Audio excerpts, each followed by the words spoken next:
बहू नहीं, एक काम वाली लाए हैं ये लोग। ये करो वो करो, 2 हाथ है मेरे, 10 नहीं है। कितनी खुश थी मैं मायके में।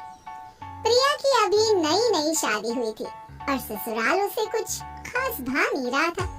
रोज की तरह प्रिया रसोई में काम कर रही होती है, तभी सीमा प्रिया को आवाज लगाती हुई कहती है, अरे बहू चाय पिलाएगी कि बाहर से पी आओ? काश कह पाती कि बाहर से पी आओ मम्मी जी, पर कह भी तो नहीं सकती।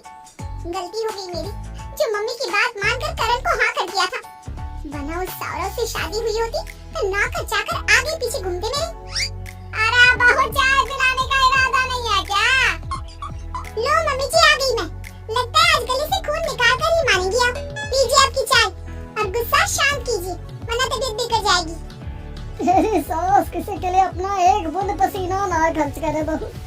ऐसे चिल्लाने से इसे तो ताकत मिलती है। इसे कुछ नहीं हो रहा, हम जरूर बहरे हो जाएंगे। अरे चुप करो जी। पहले तो तुम्हें यही बोली मीठी कोयल की कोक लगती थी और आज इसी आवाज से बहरे हो रहे हो तुम। मैं ही काम आऊंगी और कोई काम नहीं आएगा, समझे? पापा जी तो मजाक कर रहे थे मम्मी जी, है ना पापा जी? मेरी बहू कितनी समझदार है। ये समझ गई पर तू नहीं समझी। तभी अपने कमरे से चेहरे पर फेस मास्क लगाए पायल वहाँ आती है। ये अच्छा किया पायल बेटी, चेहरे की जितनी केयर करेगी उतना ही अच्छा है। कल तुझे लड़के वाले देखने आ रहे हैं, चेहरा जितना खिला खिला दिखे उतना अच्छा। हाँ, जान छूटे जल्द से जल्द पायल की शादी हो जाए और मेरा काम कम हो। कुछ देर बाद पायल अपना फेस मास्क उतार कर आती है। उसे देखकर सीमा चीख पड़ती है, अरे ये चेहरे का क्या किया तूने पायल? पूरा चेहरा जल गया है तेरा। लड़के वाले तुझे ऐसा देखेंगे तो ना कर देंगे। अरे बहू देख ना। रसोई से भागती हुई प्रिया वहाँ आती है और पायल का चेहरा देखकर घबरा जाती है। ये क्या हो गया? ऐसे तो रिश्ता कट जाएगा दीदी। हे भगवान, मैं भी चंदन का पेस्ट लगाकर पायल दीदी के चेहरे पर लगाती हूँ। टेंशन मत लीजिए, ये ना वो फेस पैक की एलर्जी होगी। मम्मी जी सब ठीक हो जाएगा। प्रिया रसोई में जाकर अपनी माँ को फोन मिलाती है। क्या हुआ बेटा, सब ठीक तो है? हाँ ठीक है मम्मी, ये अच्छी बहू बनने का ड्रामा मुझसे और नहीं होता। तुमने तो कहा था ना कि ननद का क्या है बेटा, 1 महीने में अपने घर चली जाएगी। अरे पूरे 6 महीने होने को आए शादी को और ये तो मेरी छाती पर मूंग तल रही है। कभी पायल के लिए ये करो, कभी वो करो। अपना सारा मेकअप इसे देकर रखा है ताकि ये सुंदर दिखे और इसकी शादी हो। पर ये बेवकूफ अपना चेहरा जलाकर बैठ गई है। वो चंदन का पेस्ट कैसे बनाते हैं, बताना जल्दी। हाय मेरी फूल सी बच्ची, कितना काम करती है। ये तेरे पापा की बात सुनकर ना मैंने गलती कर दी।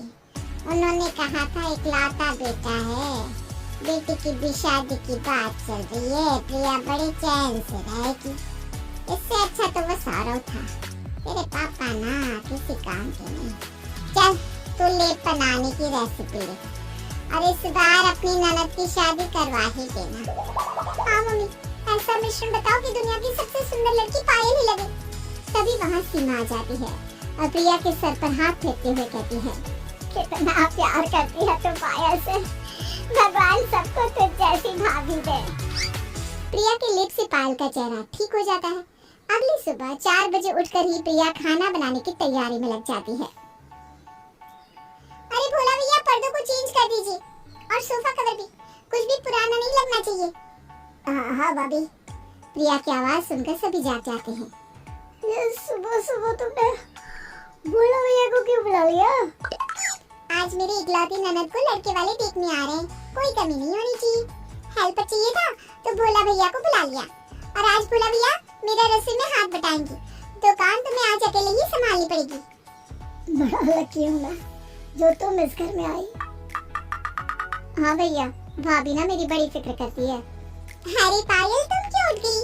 8 घंटे की नींद नहीं हुई तो डार्क सर्कल आ जाएंगे तुम्हें। जाओ रेस्ट करो। आप सभी भी सो जाइए, मैं सब देख लूंगी।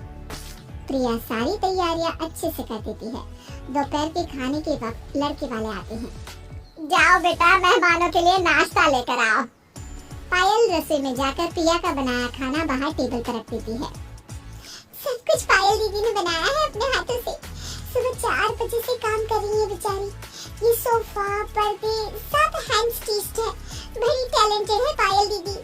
वाह, खाना तो बड़ा लजीज है। और पर्दे तो मार्केट के लगते हैं, क्या फिनिशिंग है। लगेंगे ही, मार्केट की तो है। और बताओ पायल, तुम्हें क्या पसंद है, क्या नहीं, क्या सोच है तुम्हारी?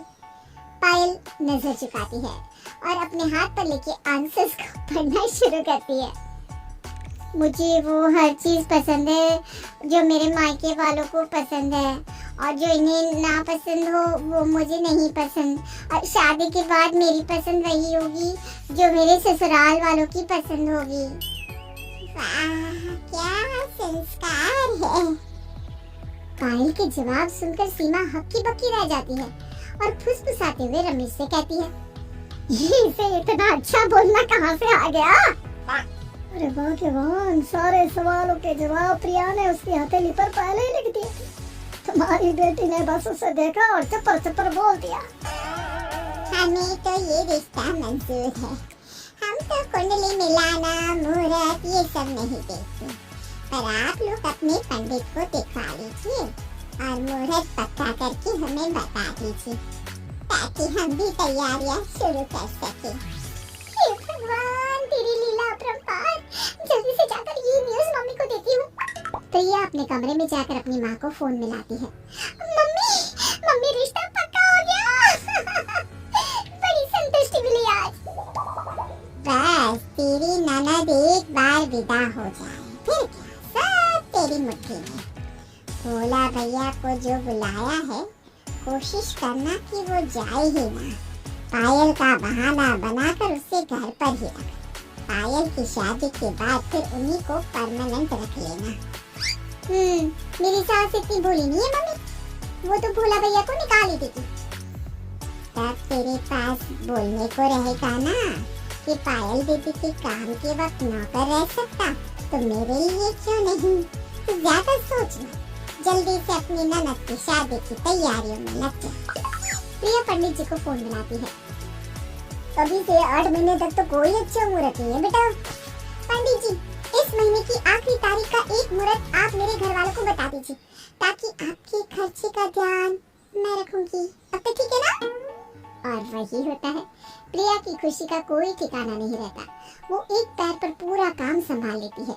उसे देखकर ऐसा लग रहा था मानो उसकी अपनी बहन की शादी हो। अपनी ननद की शादी के लिए इतना मेहनत करता किसी भाभी को पहली बार देखा है। मेरे तो आंखों में आंसू आ गए। बड़ी मेहनत मुशक्कत के बाद वो दिन आ ही जाता है जिसका प्रिया को बेसब्री से इंतजार था। प्रिया शहर की बेस्ट ब्यूटिशियन को बुलाकर पायल का मेकअप करवाती है। मुझे तो लगा ही नहीं कि पायल मेरी बेटी है। सब तूने ही संभाल लिया बहू। पायल कितने ही घंटे और है इस घर में मम्मी जी, पराया धन है, चली जाएगी। वैसे भी ये तो मेरा फर्ज था। तभी तैयार होकर पायल आकर कहती है, भाभी मुझे ये शादी नहीं करनी। क्या? पायल की बात सुनकर प्रिया बेहोश हो जाती है। हाय बेचारे प्रिया, क्या कुछ नहीं किया उसने अपनी ननद को विदा करने के लिए, पर उसकी ननद तो ऐसे दुल्हन बनी कि ब्याह ही नहीं। और प्रिया के ससुराल की पहली शादी अधूरी ही रह गई।